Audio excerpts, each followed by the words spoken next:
The threat to the West from the Chinese government is more brazen and damaging than ever before. That's a loaded statement, right? I mean, it literally comes from the US government. Every country has its biases. We know that. But unfortunately, in this case, it's not wrong. You see, I usually translate, discuss, and explain what China is doing within China and kind of its overreach around the world, but I gotta be honest, I've had enough. It's time to shed some serious light on what it's doing in my own country. Because the Chinese government has already begun the war. This video is brought to you by Extra Wallets. My Extra Wallet is the coolest wallet I've ever had in my life. You push a button, the cards fan out. It's awesome. Whenever I pull it out, when I'm checking out at the grocery store or wherever I am, people comment on it. It's really, really convenient. And I just love the design. I love the way it looks. I love the way it feels. And I'm super happy that I have a brand here that's not afraid to sponsor my content. So there's an awesome Valentine's sale going on right now. It's 20% off the entire site. Definitely check it out. If you go to shop.extra.com/Laowai86, you can check out all their different products. Not only will you get a discount that's already there, when you go to my custom link, you're actually gonna get an additional huge discount on top of that. Perfect gift for Valentine's Day. Awesome packages that they're offering now. Highly recommend it. Definitely go check it out. Shop.extra.com/Laowai86, and you'll be supporting the channel as well. And yes, I do mean war. War, a noun. A state of armed conflict between two nations or states, or different groups within a nation or state. This word, war, it's mired in imagery of bombs and camouflage and fighter jets and tanks. And I think that's really causing people to ignore some very real issues that we, as Americans, are already facing. But don't worry, if you're not American, this might pertain to you as well, because China's influence around the world, well, at least the Chinese government's influence is very pervasive. The Chinese government has strategically been using this outward imagery to paint a picture of China as a mostly peaceful nation, not interested in getting involved in other nations' affairs. 和平方式实现祖国统一。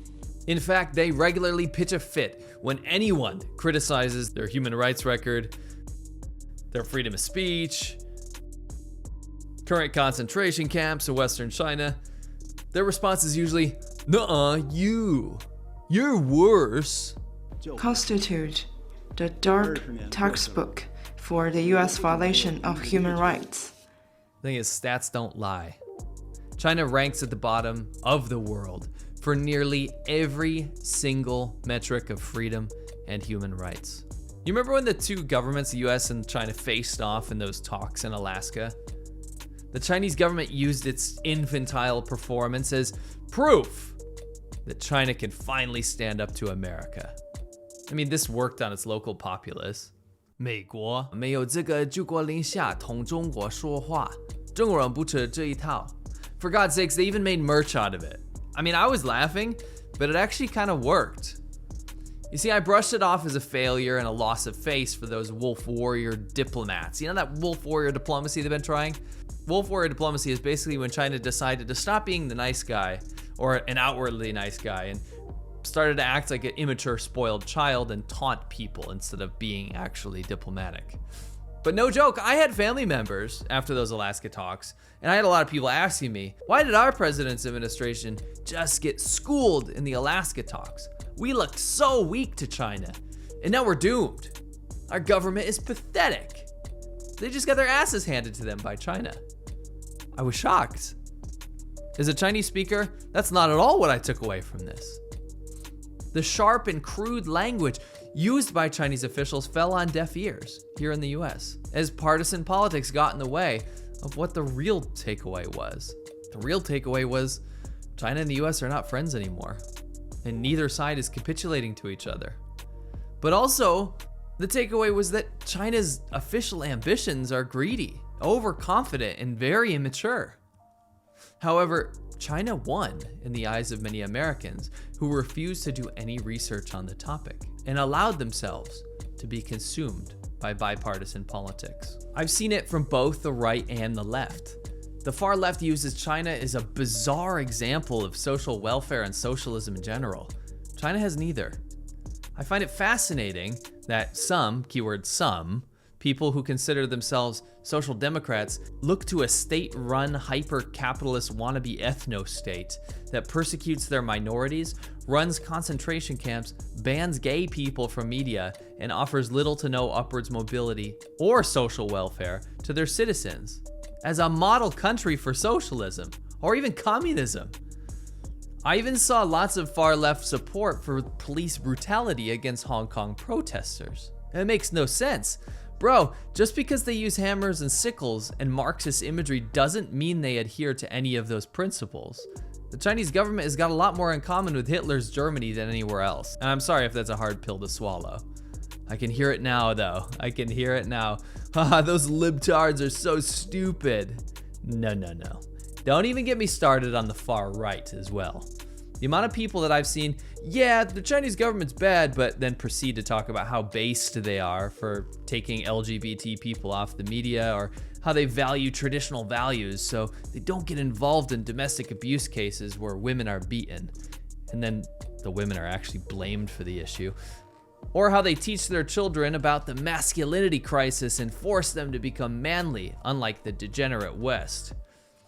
How they celebrate how China re-educates Muslims and prevents terrorism. Yes, some of the far right and left meet up on this issue and support or deny the genocide in Xinjiang. No, I'm sorry to say, China not based. It's not only for the ultra left or the ultra right though. I mean, no one's really safe. You might think, I'm a reasonable person. I'm not an extremist. Of course you aren't. The thing is, China has used thousands of YouTube videos, tweets, think tanks, social media, hell, even our own media to sway opinion.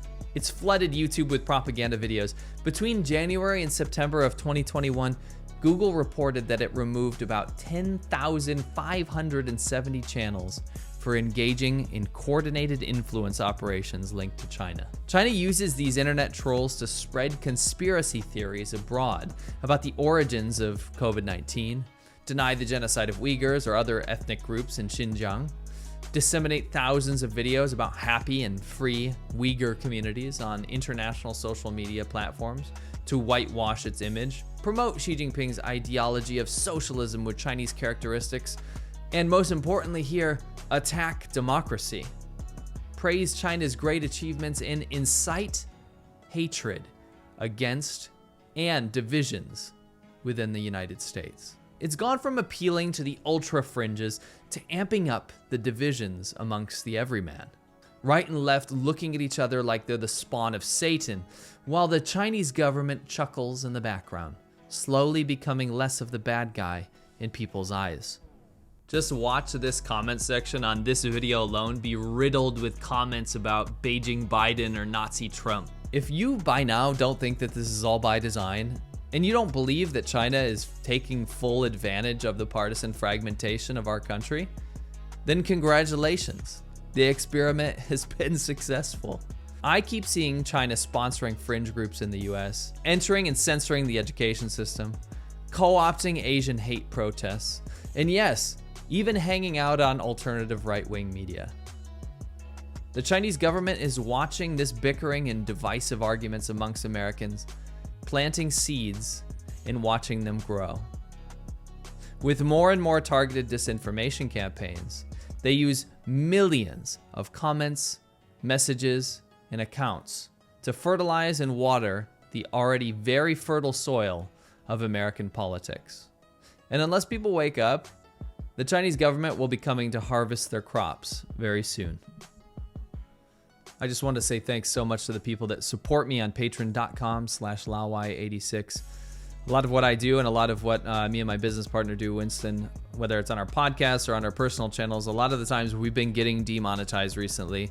Not necessarily blaming YouTube censorship or something like this. What I am blaming is the fact that advertisers are just too scared to take out ads on videos that they find too controversial. And I'm sorry, if the truth is too controversial for you, then I'm gonna have to look for support elsewhere. So thank you so much for the people that do support me on Patreon.